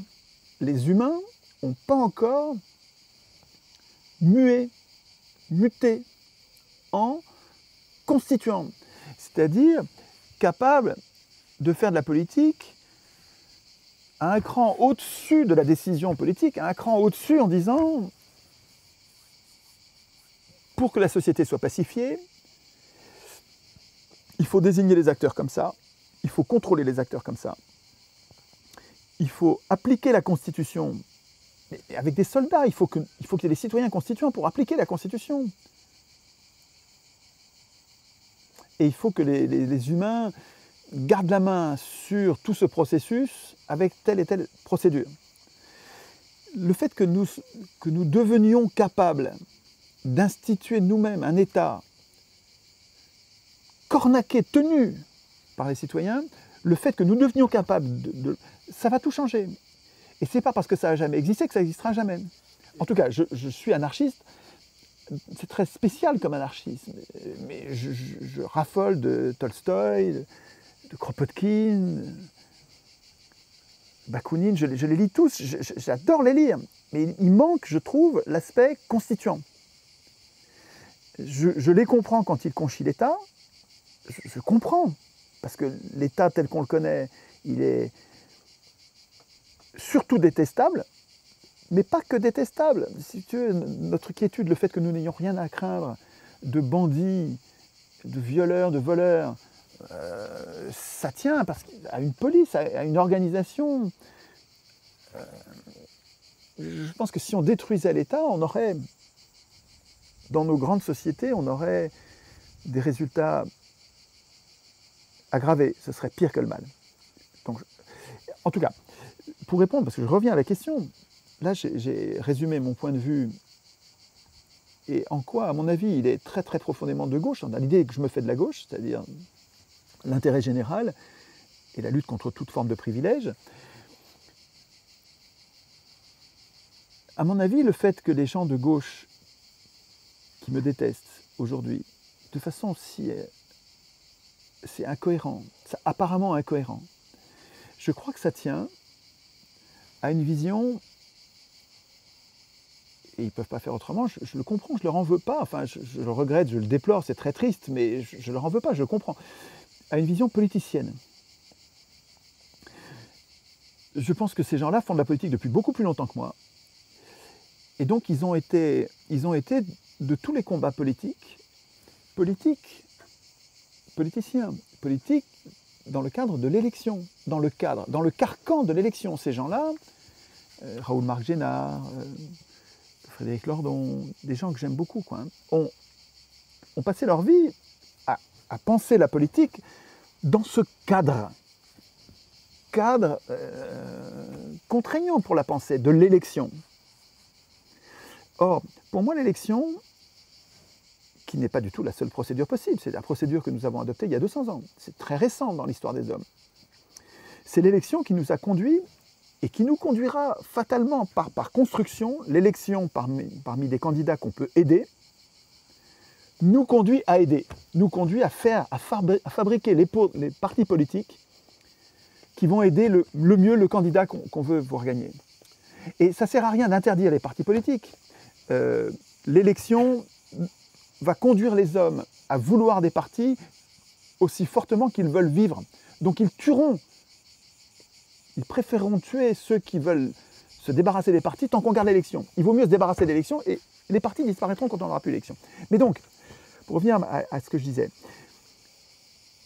les gens de gauche qui se battent depuis si longtemps dans le cadre de l'élection ont pris l'habitude, mais c'est très très profondément ancré, d'avoir contre eux les adversaires à battre, les adversaires à vaincre, pas à convaincre, à vaincre, avoir contre eux des gens qui leur sont hostiles en tout. C'est une compétition quand même. Oui, c'est une compétition, mais c'est une compétition où on a des ennemis. Il n'y en a qu'un qui va gagner l'élection, et les autres vont perdre. Et donc, l'esprit partisan, qui n'est pas une nature, hein, je pense que ces gens-là peuvent changer. Aujourd'hui, ils me détestent, peut-être qu'ils me détesteront moins ou plus du tout demain. Je pense que les gens peuvent changer. Je pense que tant qu'on a dans l'esprit partisan, on est comme une armée. Et on a compris que pour gagner l'élection, il faut qu'on soit soudés, qu'on ait une ligne, qu'on soit unis. Et si on n'est pas unis, on va perdre. Il faut qu'on soit unis et qu'on considère tous les autres comme des ennemis.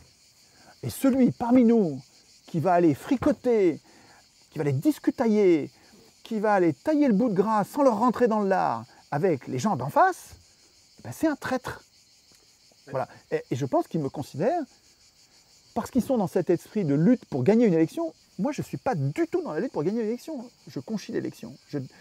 Je dénonce l'élection comme la source du capitalisme. Donc, je ne suis pas dans l'élection, je ne veux pas gagner une élection, et je ne respecte pas les codes de l'élection. Donc, je ne suis pas dans une armée je ne considère pas les autres comme des ennemis. Le mec qui est royaliste, moi, c'est super dangereux. L'idée royaliste, elle est super dangereuse, mais je le considère comme un humain qui a ses raisons d'être royaliste. Et d'abord, je ne le rends pas responsable de tout ce qu'ont fait ses ancêtres royalistes, qui étaient des abominations que je connais, mais le jeune royaliste d'aujourd'hui, je ne le rends pas responsable de ce qu'ont fait ses parents, d'abord. Et puis, il est très important pour moi de le comprendre pour pouvoir confronter son point de vue et mon point de vue, pour voir à quel endroit il se trompe, ou je me trompe, d'ailleurs c'est peut-être moi qui me trompe. Mais je suis fort dans mes convictions, et c'est pas parce que je parle à un royaliste que je vais devenir royaliste.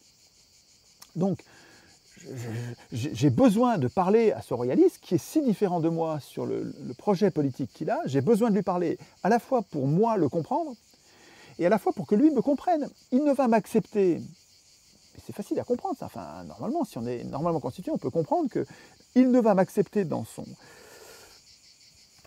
cercle de discussion que si je le respecte. Et réciproquement. Donc si on veut se comprendre, pour voir où sont nos réelles différences, et on n'est sûrement pas différents en tout, sur la retraite on est sûrement d'accord, hein. Sur le nucléaire probablement aussi, etc. Il y a des tas de sujets sur lesquels on va être d'accord. Sur la finance on va être d'accord. Et puis il y a des sujets sur lesquels on est désaccord. Il va falloir qu'on construise nos désaccords, c'est-à-dire qu'on formule bien les points sur lesquels on n'est pas d'accord. Et à mon avis, si on fait ce boulot respectueusement, mais respectueusement, je ne me paye pas de mots, je ne dis pas respectueusement en le méprisant. Je le respecte en tant qu'humain. Vraiment, c'est un humain. Si ça se trouve, c'est lui qui a raison sur tout, et moi qui ai tort sur tout. Peut-être. Et c'est pas moi qui vais décider. C'est notre discussion qui va permettre de savoir. Et quand je discute avec donc, ces gens-là, des gens qui sont différents en tout sur le projet, qui ne sont pas du tout anarchistes, hein. Les gens, ils ont un projet de domination, Ils ont un projet, pour eux, la démocratie, c'est le bordel, ou la corruption, il n'y a qu'un truc qui vaille, c'est un chef qui décide tout, et ils font confiance au chef. C'est super dangereux, c'est un projet qui est très profondément et radicalement différent avec le mien.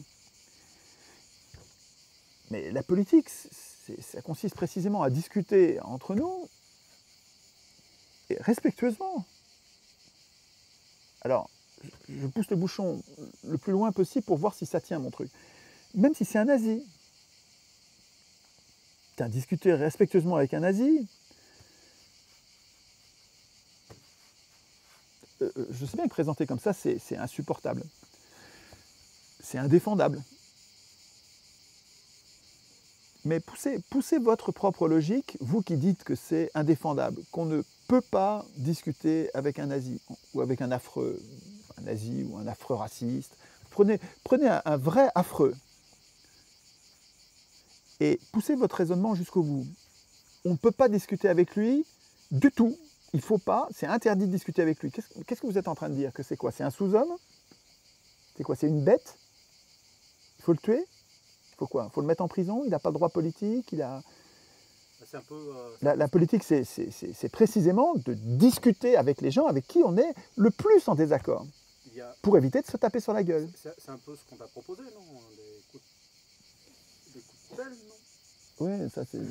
Oui, c'est un peu le même principe, ça c'est des intimidations, mais c'est pas important ça. Mon cas personnel n'est pas très important. Oui, et c'est vrai qu'il y a des gens qui sont si peu démocrates qu'ils intimident leurs adversaires à coups de pelle, ou de coups divers. Mais un excès n'en justifie pas un autre. C'est pas parce qu'il y a parmi nos adversaires des gens qui sont des brutes épaisses, qui n'ont pas envie de discuter, qui ont envie que de taper. C'est pas pour ça qu'il faut devenir comme eux. Enfin, je ne veux pas me ravaler au rang dégradant de celui qui veut me taper brutalement. Et je continue à avoir besoin, même si ça me coûte les yeux de la tête, c'est affreux de voir tes amis, des gens auxquels tu tenais, beaucoup à gauche, qui s'éloignent, parce que je deviens infréquentable, parce que je dis que la Constitution, elle ne sera pas de gauche, elle ne sera pas de droite, elle va être écrite par tout le monde, et que donc il faut que nous soyons prêts, même si nous on est législativement à gauche, il faut qu'on accepte au niveau constituant, pour sortir de la prison politique, il faut qu'on accepte de discuter avec les gens de droite, sachant que ce sur quoi on va tomber d'accord, ce n'est pas les lois, c'est la Constitution. C'est autre chose. Si tu veux, les copains, moi je continue à dire copains, même si eux me considèrent maintenant comme un ennemi ou un idiot. Les copains de gauche, ils n'arrivent pas, je crois, j'espère que c'est ça, ils n'arrivent pas à comprendre que je ne suis pas sur le plan législatif.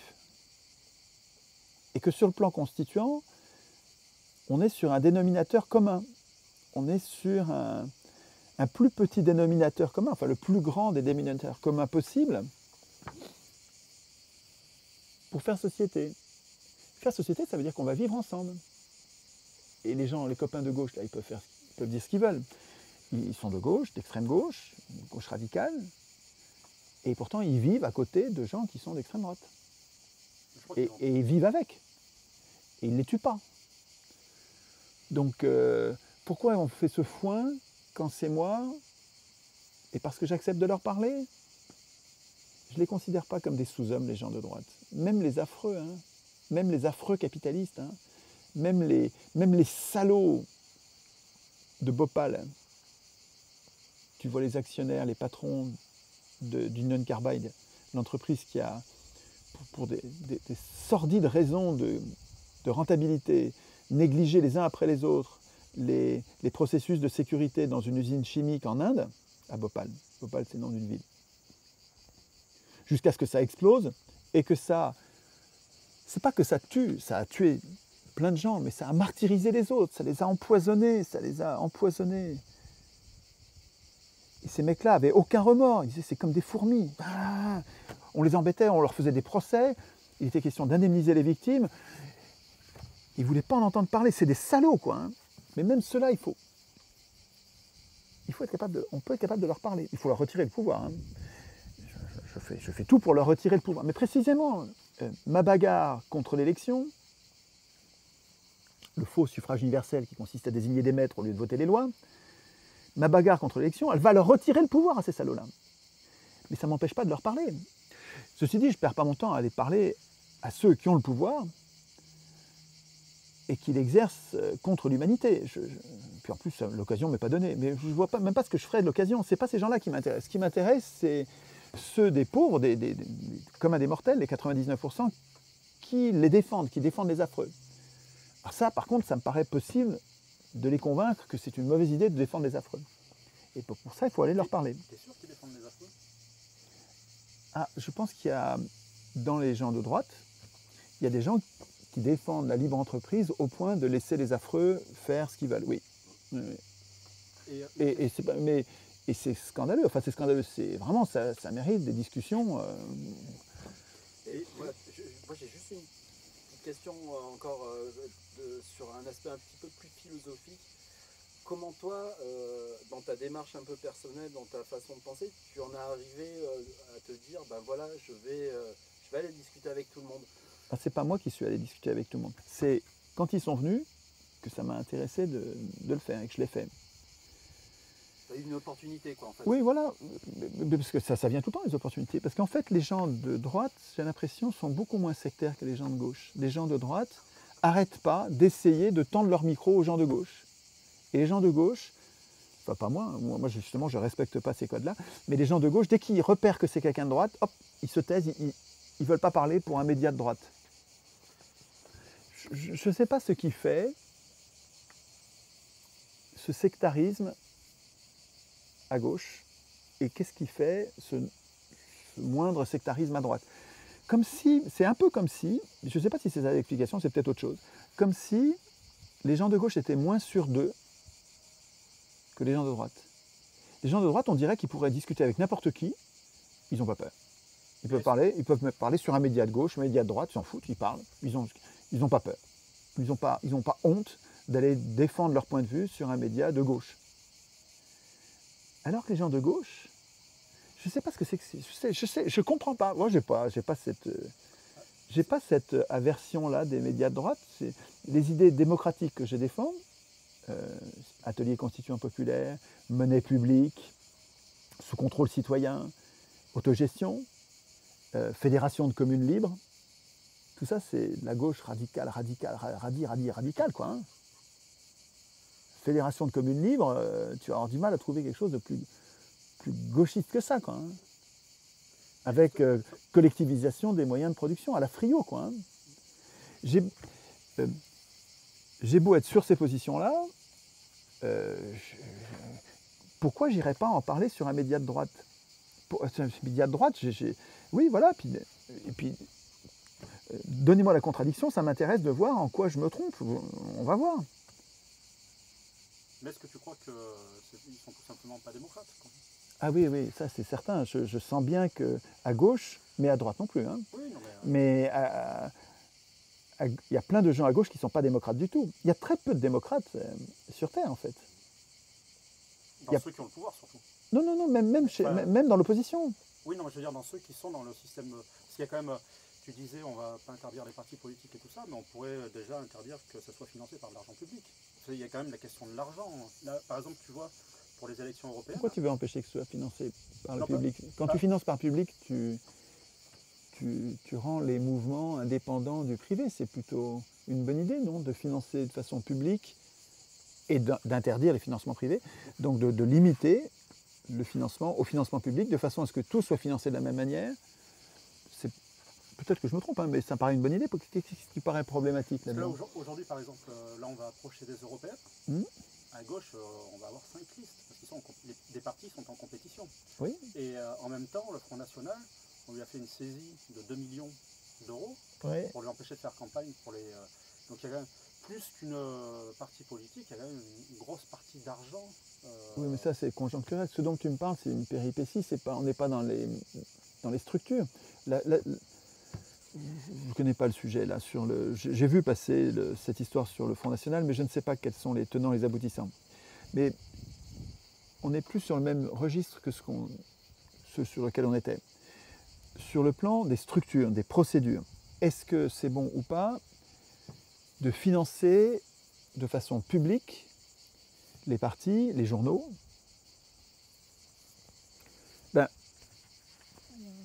Ce qui me paraît positif, moi, dans l'idée du financement public, c'est que ça te permet d'interdire les financements privés sans asphyxier les outils politiques que tu étais en train de vouloir défendre. Tu les finances et tu en contrôles le financement. Tu t'assures que le financement soit équitable et honnête, en ceci qu'il est public. Je mettrai un bémol, évidemment, c'est que, comme pour le décompte des voix d'ailleurs, aujourd'hui, c'est le gouvernement qui est responsable du financement et qui s'occupe du financement des partis, des journaux. Je ne suis pas sûr que ça doive être un des pouvoirs qui s'occupe de ce financement-là. Ça devrait plutôt être des chambres de citoyens tirées au sort qui s'occupent du financement des partis, des médias, etc. De la même manière que ça ne devrait pas être le gouvernement qui compte les voix. Je vous rappelle que c'est le gouvernement de Hollande qui a compté les voix de Macron, en disant c'est lui qui a gagné. Pour moi, c'est une extravagance. À mon avis, les contrôles du décompte des voix, les contrôles citoyens, sont très insuffisants. Et Staline disait, ce qui compte, c'est pas qui vote, c'est qui compte les voix.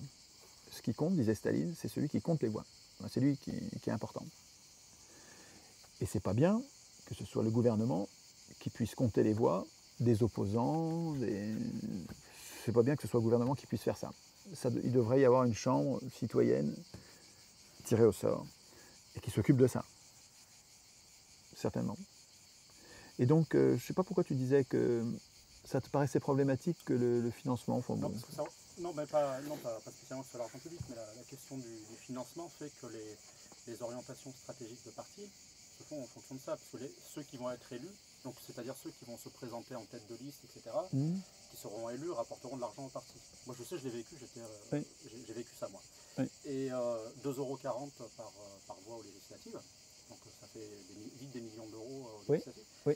Et c'était sur la question de aujourd'hui, tu parlais tout à l'heure de droite, de gauche. Quand on regarde par exemple les élections municipales, si on reparle de la démocratie en général, on voit bien que les mêmes qui sont sous une couleur, quand ils arrivent au municipal, hop, alors est-ce qu'ils ne parlent plus du tout ni de droite ni de gauche, hein, quand ils se présentent dans les petites communes. Nous on prend l'exemple d'Aubenas par exemple, il était conseiller départemental des Républicains, et quand il se présente, de suite ça prend une autre dimension. Et est-ce que du coup... Tu veux dire, pour être élu, il ne dit plus qu'il est de droite ou de gauche? Au niveau municipal, la plupart de ceux qui ne revendiquent pas un bord ou un gauche. Ils s'occupent de leurs citoyens. Donc là, ils reviennent au niveau sans clivage, etc. Ouais, Et comme nous, on est sur cette question-là. Et du coup, est-ce qu'aujourd'hui, ça veut encore dire quelque chose, gauche et droite? Parce qu'il y a des... est-ce que c'est un repère? Pour moi, oui. Ouais. Mais il faut comprendre que c'est compliqué d'en faire un repère parce que, comme avec tous les mots importants, les riches, les dominants du moment, depuis 200 ans, ont mis tous les mots à l'envers. Ils appellent constitution une anticonstitution, ils appellent citoyens des électeurs, ils appellent suffrage universel le fait de désigner des maîtres au lieu de voter les lois, ils appellent démocratie un régime dans lequel le peuple n'a aucun pouvoir, le démos n'a pas de kratos, et ils appellent gauche la droite. Et c'est pas d'hier. Thiers, l'assassin, le criminel Thiers, celui qui a massacré la commune. Il avait d'ailleurs, avant la commune, il tirait déjà sur les mineurs en grève, les ouvriers en grève. Il a fait massacrer une rue entière pour donner l'exemple, pour que les autres se taisent. Donc Thiers, c'était un assassin, un défenseur de la très grande bourgeoisie. C'est un gars d'extrême droite. Enfin, dans mon sens, c'est un ennemi du peuple, mais très radical ennemi du peuple. C'est un diable. Si je croyais en Dieu, je dirais diable. Ce gars-là avait un parti qui s'appelait Centre-Gauche. Donc c'est pas d'hier, c'est 19e, milieu du 19e siècle. Donc c'est pas d'hier que les partis de droite, d'extrême droite, et d'extrême droite, enfin tous les partis se disent de gauche, quoi. Mais dans la mesure où des partis de gauche ne sont pas démocrates. On prend par exemple la question de la Constitution, elle est évoquée dans certains partis de gauche, mais une Constitution qui peut faire peur dans la méthode où elle serait rédigée aussi. Donc c'est quand même, là, parce que la Constitution, ceux qui sont au pouvoir la connaissent, savent ce que c'est, comment on peut l'utiliser, ils la modifient, etc. Du coup, c'est quand même un outil. Et est-ce que le problème, c'est pas les appareils, on va dire, qui... Ah mais certainement, de toute façon, c'est pas au parti d'écrire la Constitution. Hein. C'est pas aux professionnels de la politique d'écrire la Constitution. Il est midi 45, on se donne quoi encore J'ai pas fini sur gauche-droite. Ouais. Ouais, Et puis il faut que je fasse une escale technique, donc il faut qu'on s'arrête. Mais sur l'idée gauche-droite,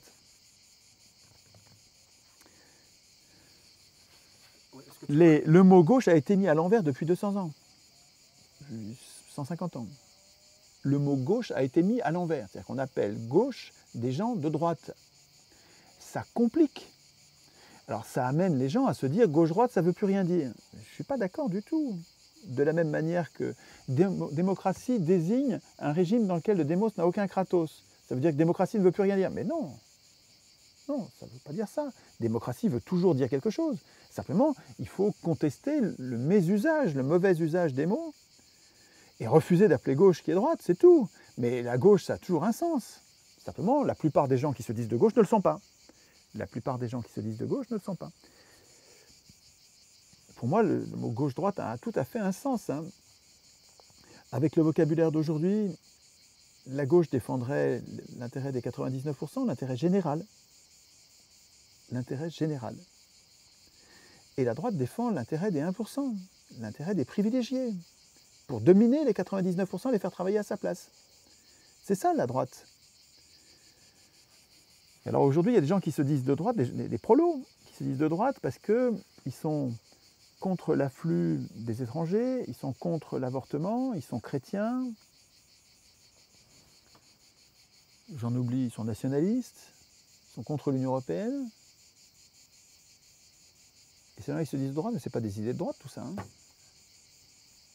Et droite, c'est la domination des salariés par les patrons. La libre domination des salariés par les patrons. Voilà, gauche-droite. Et c'est plus ça, ben, ok, mais parce que on est dans les pattes d'escrocs, de menteurs, politiciens qui, pour être élus, disent qu'ils sont de gauche et ensuite font une politique de droite, comme Mitterrand, toute la clique, les socialistes. Les Rocard, Fabius, tous ces gens-là sont des menteurs, des gens de droite durs, des gens des va-t-en-guerre. Fabius est un va-t-en-guerre, quelqu'un qui sème le chaos à l'étranger. C'est pour ça que nous on utilise plus dans notre, on va dire, l'orientation politique, les mots dominants et dominés. Oui, bon, mais voilà, non, mais La gauche, c'est la défense des dominés, et la droite, c'est la libre puissance des dominants. C'est surtout parce que... Mais donc, là, tu vois bien qu'avec cette définition-là, gauche-droite, ça a un sens. Oui, non, mais je parle dans les gens lambda. S'ils doivent faire confiance, c'est plus forcément un repère, quoi. Donc, Ah ben non, mais de toute façon, il ne faut pas qu'ils se fient à une étiquette. Ouais, non, c'est pour ça. Et moi, quand je dis je suis anarchiste, il faut pas qu'ils me croient sur parole, il faut qu'ils vérifient ce que je fais, ce que je dis, vérifient qu'il n'y a pas une contradiction, que je ne suis pas un menteur, quoi. Même le mot anarchiste, c'est dans l'esprit collectif, c'est poseur de bombes, ça peut avoir... Ben évidemment, les bourgeois ne craignent rien tant que les destructeurs, les critiques les plus virulents contre leur système de domination parlementaire. Et donc, les grands bourgeois ont évidemment calomnié et sali l'image des anarchistes en les présentant comme des... Tu sais que les poseurs de bombes de la fin du 19e siècle, c'est la police bourgeoise qui fabriquait les bombes et les mettait dans les mains d'excités déséquilibrés. Donc c'est la police elle-même qui armait les anarchistes pour qu'ensuite on puisse discréditer complètement le mouvement, emprisonner les autres. Mais il faut faire un peu d'histoire pour s'apercevoir que les idées anarchistes, la plupart du temps, sont pas du tout violentes et pas du tout déraisonnables. C'est très très bien pensé. Hein. Lisez Tolstoï, lisez Kropotkin, vous allez voir, c'est enthousiasmant, c'est ce qu'il nous faut, quoi. Hein. Alors Tolstoï, il va peut-être trop loin, il est très radical, hein. C'est un vieux monsieur très...